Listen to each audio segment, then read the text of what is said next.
Good morning, class 11th. I am Ayushi Gaur from Galaxy International School, and today we will be doing some important NCERT numericals and introduction of next chapter. Okay.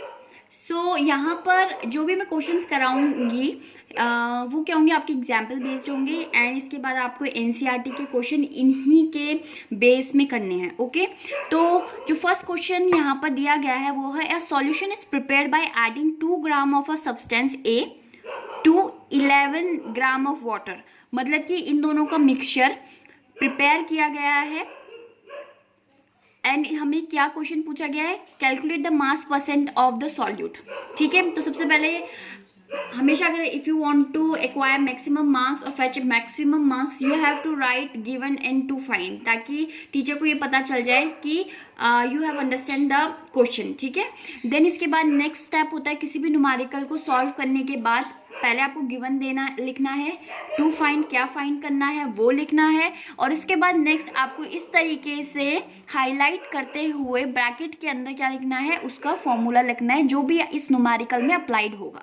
Okay, तो मैंने यहाँ पर mass of solution ए जो आपका दिया गया है वो 2 ग्राम है. ठीक है, मास ऑफ ए जो आपका था सब्सटेंस उसका 2 ग्राम है और वाटर का 18 ग्राम है. तो अब इसको देख के आपको एक चीज समझ में आ रहा होगा कि इन दोनों को मिला के सॉल्यूशन बना है. ठीक है, ठीक है, इन दोनों को मिला के सॉल्यूशन बना है. तो हमको लास्ट में क्या करना पड़ेगा, मास ऑफ सॉल्यूशन निकालने के लिए आपको क्या करना पड़ेगा, इनको प्लस करना पड़ेगा, जो कि क्या हो जाएगा आपका 20 ग्राम्स हो जाएगा एट लास्ट. ठीक है, तो यहाँ पर मैंने वही लिखा है. देन इसके बाद इसमें हमें क्या निकालना है, मास परसेंट ऑफ सॉल्यूट.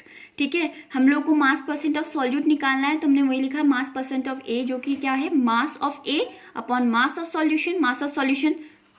ठीक है, एंड इनटू 100. तो मैंने यहाँ पर क्या करा है, अब मेरे यहाँ पर सिंपल सा है कि मास ऑफ ए का वैल्यू लिख दिया आपका 2 ग्राम. ठीक है, नीचे मास ऑफ सॉल्यूशन जो कि वाटर के मास को और सब्सटेंस ए सॉल्यूशन में जो हमने ऐड किया था सब्सटेंस ए उसके मास को प्लस करा और इनटू 100 करा. तो सेम मैंने यहाँ पर क्या करा, पूरा का पूरा वैल्यू लिखा और इसको जब मैंने कट किया, मतलब कि इसको सिंपलेस्ट फॉर्म में लेके आए, तो 10% इज द आंसर. ओके, तो आपको इस तरीके से आंसर को हाईलाइट भी करना है एंड अगर आपके पास टाइम है तो आपके लिख सकते हैं hence the mass percent of the solute is 10%. Okay, इस तरीके से आपको कंक्लूड भी आप कर सकते हैं. अब जो नेक्स्ट क्वेश्चन है आपका, calculate the molarity of NaOH in the solution prepared by dissolving it 4 gram in enough water to form 250 ml of the solution. ठीक है, हमको मोलारिटी दे रखी है NaOH की. ठीक है, जिसको कि हमको डिजॉल्व करना है ठीक है 4 ग्राम, ताकि हमारा कितना फॉर्म हो, 25 ml वाटर मतलब सॉल्यूशन हमारा बन जाए. ठीक है, तो हमको क्या दे रखा है, मास ऑफ NaOH दे रखा है 4 ग्राम, मॉलिक्यूलर मास दे रखा है इसका 40. हमको इसका मॉलिक्यूलर मास निकालेंगे हम NaOH का, तो क्या निकलेगा 40 ग्राम्स निकलेगा. वाटर कितना दे रखा है, 250 ml दे रखा है. देन हमको ml में दे रखा है एंड आपको पता है कि जब भी हम लोगों को क्या करना होता है, मोलारिटी हम निकालते हैं हम उसे लीटर्स में निकालते हैं. तो यहाँ पर मैंने क्या किया है, इसकी वैल्यू को चेंज कर दिया है लीटर्स में, 0.250 लीटर आ गया इसका. नेक्स्ट मोलारिटी का फिर दोबारा से, क्योंकि यहाँ पर हम लोगों को मोलारिटी का फॉर्मूला यूज़ करना है, तो मैंने यहाँ पर क्या किया है, सिंपल फॉर्मूला लिखा है, उसको हाईलाइट कर दिया है. फॉर्मूले के हिसाब से मैंने क्या कर दिया है, वैल्यू प्लेस कर दी है यहाँ पर. एंड देन जब मैंने इसको डिवाइड किया है तो आपको क्या है 0.4. ठीक है, एम निकल चुका है आपका, इसमें कितना हमको चाहिए. ठीक है, नाउ नेक्स्ट इज, ये वाला बहुत इंपॉर्टेंट क्वेश्चन है. ठीक है, the density of 3m solution of NaCl is 1.25 gram millilitre. And इसके बाद calculate molarity of the solution, हमको क्या करना है, मोलारिटी फाइंड करनी है. डेंसिटी गिवन है हमको 1.25. ठीक है, देन इसके बाद हमको m प्रोवाइडेड 3 मोल पर लीटर. इसके बाद हमको मोलर मास जो होता है NaCl का वो 58.5 है. इसके बाद हम क्या करेंगे, नंबर ऑफ मोल्स जब हमको निकालना होता है तो नंबर ऑफ मोल्स निकालने के लिए क्या फॉर्मूला था, वेट अपॉन मॉलिक्यूलर वेट. ठीक है, and mass of NaCl in 1 litre, 1 litre में कितना था. ठीक है, हमने क्या करा, जो 3 था, देखो यहाँ पर लिखा है ना तो हम लोगों ने 3 इंटू 58.5 करा तो हमारा आंसर आया 175.5 ग्राम्स। और डेंसिटी का फॉर्मूला क्या होता है, as we all know density क्या होता है, मास अपॉन वॉल्यूम होता है। अब मुझे चूंकि मास निकालना है तो मैं इसको यहाँ पर प्लेस करूंगी, ठीक है, डेंसिटी यहाँ पर आ जाएगा, ठीक है, या फिर आप बोल सकते हो कि मास को इधर रख के वॉल्यूम को इधर लेके जाओगे। अभी यहाँ पे क्या है, ये अपॉन में है एंड उधर जाके ये इनटू में हो जाएगा, तो mass is equal to density into volume. तो मास ऑफ 1 लीटर सॉल्यूशन क्या होगा, 1000 इंटू 1.25, क्योंकि हमको इसमें क्या करना है, हम लोगों ने इसको निकाला, यहाँ पर 1250 ग्राम्स हमारा आ गया। Mass of water in solution क्या होगा, mass of solution minus mass of solute, ठीक है। किसी भी चीज़ का जब मास निकालते हैं, किसी भी सॉल्यूशन मतलब हमें वाटर का मास निकालना है तो उसमें से हमको क्या करेंगे, हम लोग सॉल्यूट का मास डिडक्ट कर देंगे। तो हम लोगों ने यहाँ पर सेम वही करा है, 1250 में से हम 175.5 को क्या कर देंगे, माइनस कर देंगे, तो आपका 1074.5 ग्राम्स आपका आ गया आंसर। जब हम लोगों ने इतना निकाल दिया तब हम क्या करेंगे, अब हमको क्योंकि मोलरिटी गिवन है तो अब हम लोग उसको निकालेंगे। मास ऑफ वाटर सॉल्यूशन हमको पता चल चुका है, उसकी value mass of water in solution, ये सॉरी मैंने रिपीट कर दिया, ठीक है। देन इसके बाद मोलारिटी क्या होता है, मोलारिटी हमको पहले ही क्या है, फॉर्मूला गिवन है, number of moles of solute upon mass of solvent in KG. तो हम लोगों ने यहाँ पर मोलारिटी का जो फॉर्मूला लिखने के बाद हम लोगों ने मास ऑफ मोल सॉल्यूट 3 थे एंड हम लोग mass of solvent in KG हम लोगों ने निकाल दिया था यहाँ पर वैल्यू ऊपर, ठीक है। देन हमारा मोलारिटी इसको डिवाइड करके यहाँ पर आ गया। So in this way we have done with the most important numerical and the rest of the numerical in this chapter are based on these numerical only, ठीक है। तो आपको इसके बाद के जितने भी न्यूमेरिकल्स है, you have to do it yourself, and if you find any problem you can ask me। and so अभी हम लोग इंट्रोडक्शन करेंगे आपका नेक्स्ट चैप्टर का, that is structure of atoms. Atom क्या होता है, ठीक है।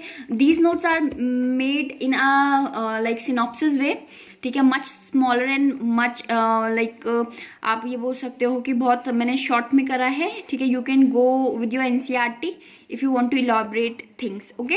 तो क्या है इसमें कि एटम क्या होता है, it is the smallest individual particle of the matter.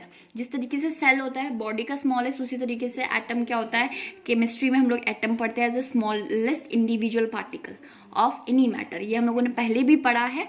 और ये किससे मेड अप ऑफ होता, मतलब ये किससे बना हुआ होता है, आपका इलेक्ट्रॉन, प्रोटॉन एंड न्यूट्रॉन को, ठीक है। इस चैप्टर में हम लोग बेसिकली क्या पढ़ेंगे, हम लोग किसने डिस्कवर किया था, किस मेथड से डिस्कवर्ड हुआ था आपका इलेक्ट्रॉन, प्रोटॉन एंड न्यूट्रॉन, और इसके क्या क्या ड्रॉबैक्स हुए, कौन कौन से हमारे रिजल्ट आए जिसको हम क्या करते हैं आज भी यूटिलाइज करते हैं। हम इस चैप्टर में इस चीज़ के बारे में पढ़ेंगे। तो यहाँ पर मैंने एक डिवीज़न दे रखा है, ठीक है।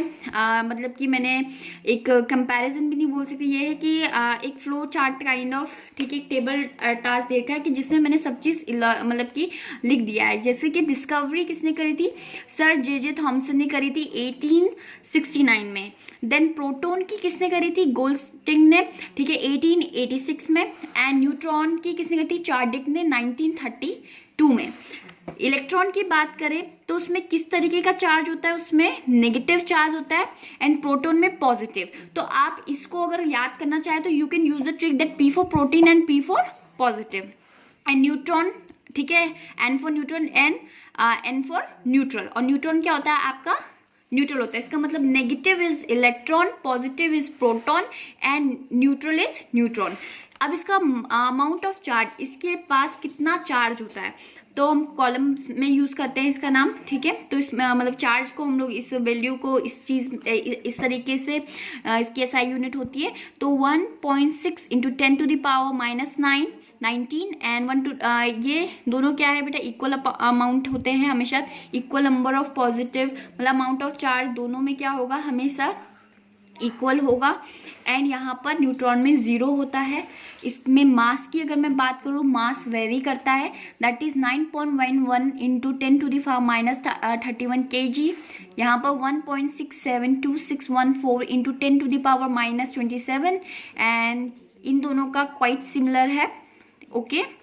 एंड अगर मैं बात करूँ न्यूक्लियस की, जो इसके बाद आपने electron, proton and neutron, atomic nucleus की बात करूँ, ठीक है, एक आपका बायोलॉजी में भी होता है nucleus, but it is quite different, ठीक है। तो न्यूक्लियस की किसने दिया था? रदरफोर्ड ने दिया था 1911 में। रदरफोर्ड मॉडल जिसको हम बोलते हैं, डिस्कवर्ड बाय रदरफोर्ड ने किया था। और ये क्या होता है, मतलब atomic nucleus is a small, बहुत छोटा सा, डेंस मतलब कि ऐसा कैसे विस्कस टाइप का, ठीक है, डेंस रीजन होता है, जिसमें कंसिस्ट होता है आपका protein, neutron at the centre of the atom, ठीक है। सेंटर ऑफ द एटम में क्या है, प्रोटॉन एंड न्यूट्रॉन होते हैं आपके सेंटर ऑफ द एटम में, ठीक है। तो इसको हम क्या बोलते हैं, न्यूक्लियस बोलते हैं। तो ये थी आपकी इंट्रोडक्टरी आज के लिए, ठीक है। Further we will do in the next lecture, and till then be safe and be happy. Thank you.